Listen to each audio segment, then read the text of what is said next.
Hello viewers, welcome to Deeps mathematics. So இந்த கிளாஸில் பொதுத்தமிழ் பகுதி ஆளில் வரக்கூடிய பழமொழி 400 சிலபஸில் வந்து பழமொழி 400ன்னு உங்களுக்கு இடம்பெற்றிருக்கோம் இல்லைங்களா? ஸோ அதுதான் நம்ம வந்து டீட்டெயில்டாக பழைய புக்கு புது புக்கு எங்கெங்கே இடம்பெற்றிருக்கோ பாடல் வரிகள் அதை பற்றின டீட்டெயில்ட் நோட்ஸ் எல்லாமே பாயிண்ட் பை பாயிண்ட்டாக நம்ம டீட்டெயில்டாக தெரிஞ்சுக்க போகிறோம். ஓகேங்களா? ஸோ ஃபஸ்ட் பாயிண்ட் வந்து பாருங்கள், பழமொழி 400 அப்படிங்கிறதோட ஆசிரியர் யாருங்க? மூன்றுரை அரையனார். அவரோட காலம் வந்து 4ஆம் நூற்றாண்டு. அந்த மூன்றுரை அரையனாருங்கிறதுல மூன்றுரைங்கிறது வந்து என்னென்னு பார்த்தீங்கன்னா பாண்டிய நாடு இருக்குங்களா, அதில் இருக்கக்கூடிய ஒரு ஊர்.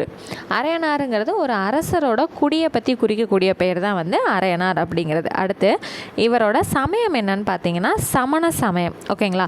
பழமொழி 400 அப்படின்னாலே மொத்தம் எத்தனை பாடல்களுங்க? லாஸ்ட்லேயே 400ன்னு இருக்கா, அப்போ என்ன எத்தனை பாட்டு? 400 பாட்டு. இந்த பழமொழி 400ல் மொத்தம் எத்தனை அதிகாரங்கள் இருக்குது அப்படின்னு பார்த்தீங்கன்னா 34 அதிகாரங்கள் வந்து இருக்குது.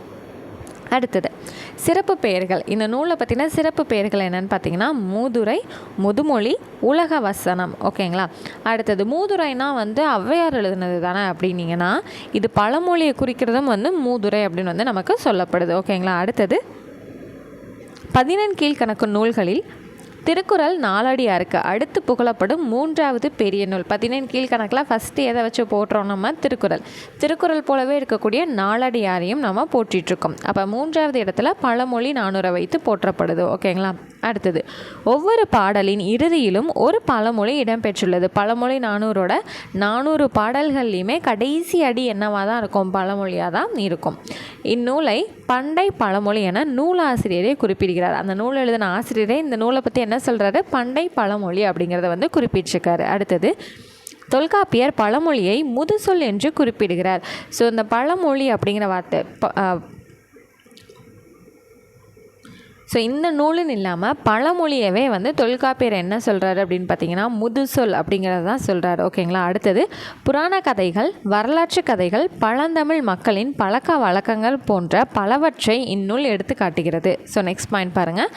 பாரி முல்லைக்கு தேர் கொடுத்தது, பாரி மகளிரின் கொடை சிறப்பு, பேகன் மயிலுக்கு போர்வை தந்தமை, தூங்கையில் எரிந்த சோழன் கதை, கரிகாலன் நரைமுடித்து முறை செய்தது போன்ற பல செய்திகள் வந்து இதில் கூறப்பட்டிருக்கு. ஓகேங்களா? ஸோ இதில் ஃபஸ்ட்டு வந்து பாரி வந்து முல்லைக்கு தேர் கொடுத்தது, பாரி மகளிர் வந்து கொடை சிறப்பு, இது எல்லாமே நம்மளே வந்து ஸ்கூல் புக்கில் இப்போ புது புக்கில் வந்து நம்ம படிச்சிருப்போம். ஸோ அடுத்தது வந்து மயிலுக்கு போர்வை கொடுத்தது, இது எல்லாமே கண்டினியூவாக வந்து அடுத்தடுத்த கிளாஸில் வந்து நம்ம கதைகளாக வந்து தெரிஞ்சிட்டு இருந்திருக்கோம் இல்லைங்களா? ஸோ இது எல்லாத்தையுமே ஒரே இடத்துல நம்ம இங்கே தெரிஞ்சுக்கிட்டோம். சரி, இப்போ பழமொழி 400லேருந்து என்னென்ன பாடல்கள் நம்ம புது புத்தகம் பழைய புத்தகத்தில் என்னென்ன பாடல்கள் இடம்பெற்றிருக்குங்கிறது தெரிஞ்சுக்க வேண்டியது ரொம்ப முக்கியமான விஷயம். அதோட சொல்லும் பொருளுமும் நமக்கு ரொம்ப வந்து முக்கியமான விஷயம். பிகாஸ் வந்து மேட்ச் த ஃபாலோயிங்லாம் நமக்கு கேட்கறதுக்கு நிறைய பாசிபிலிட்டிஸ் இருக்குது. ஸோ இப்போ அதை பற்றி நம்ம தெரிஞ்சுக்கலாம்.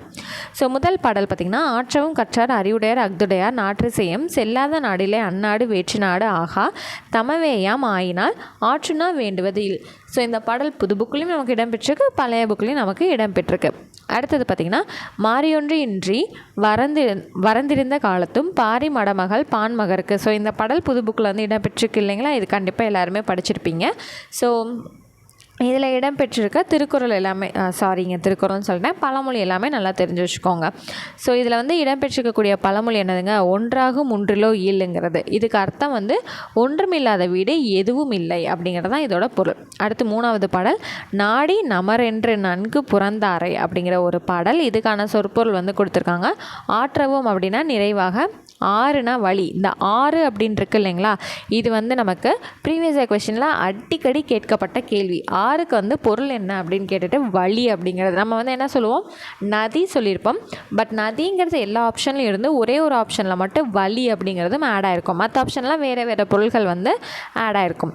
நதி கூட இந்த வழியும் இருக்கிறது தான் இதுக்கான சரியான பொருள் ஆப்ஷன். இந்த கொஸ்டின் வந்து மோஸ்ட் ரிப்பீட்டட் கொஸ்டின்ங்க, மார்க் பண்ணி வச்சுக்கோங்க. அடுத்தது ஆற்றுனா அப்படிங்கிறது எப்படி பிரிக்கலாம் அப்படின்னா ஆறு கூட்டல் உணா, வரந்திருந்தனா வறண்டிருந்த, புகவானா உணவாக, மடமகள் வந்து இளமகள், நல்கினால் கொடுத்தால், முன்றில்னா வீட்டின் முன் இடம். ஸோ இதெல்லாம் வந்து புது புக்கில் இருந்த வந்து சொல்லும் பொருளும். அடுத்தது இதை பற்றின மேற்கோள்கள் என்னென்னு பார்த்தீங்கன்னா கற்றலின் கேட்டலே நன்று, குன்றின் மேல் இட்ட விளக்கு, தனிமரம் காடாதல் இல், திங்களை நாய் குறைத்தற்று, நிறைகுடம் நீர் ததும்புதல் இல், நுணலும் தன்வாயால் கெடும். அடுத்து பாம்பரியும் பாம்பின் கால், முறைக்கு மூப்பு இளமை இல். ஸோ இந்த மாதிரி வந்து மேற்கோள்கள் வந்து என்னென்ன இருக்கோ அது எல்லாமே இந்த இதில் வந்து இடம்பெற்றிருக்கு. அப்படியே லைட்டாக ரீட் பண்ணிகிட்டே வாங்க. ஸோ லாஸ்ட்டாக ஒன்ஸ் அகைன் வந்து என்ன கொடுத்துருக்காங்க, ஆற்றவும் கற்றார் அறிவுடையார் அக்துடையாருங்கிற விஷயம் வந்து கொடுத்துருக்கு இல்லைங்களா. ஸோ அவ்வளோதாங்க மொத்தமே. பழமொழி 400 பற்றி புது புக்கு பழைய புக்கில் இடம்பெற்றிருக்கக்கூடிய கண்டென்ட்ஸே இவ்வளோ தான்.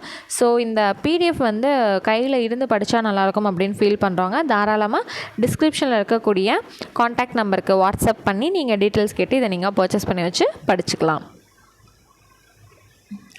ஸோ பழமொழி 400 வந்து ஃபுல்லாக வந்து கம்ப்ளீட் பண்ணிட்டோம். நெக்ஸ்ட்டு டாப்பிக்கை நெக்ஸ்ட் வீடியோவில் நான் உங்களுக்கு டீச் பண்ணுறேன். தேங்க்யூ.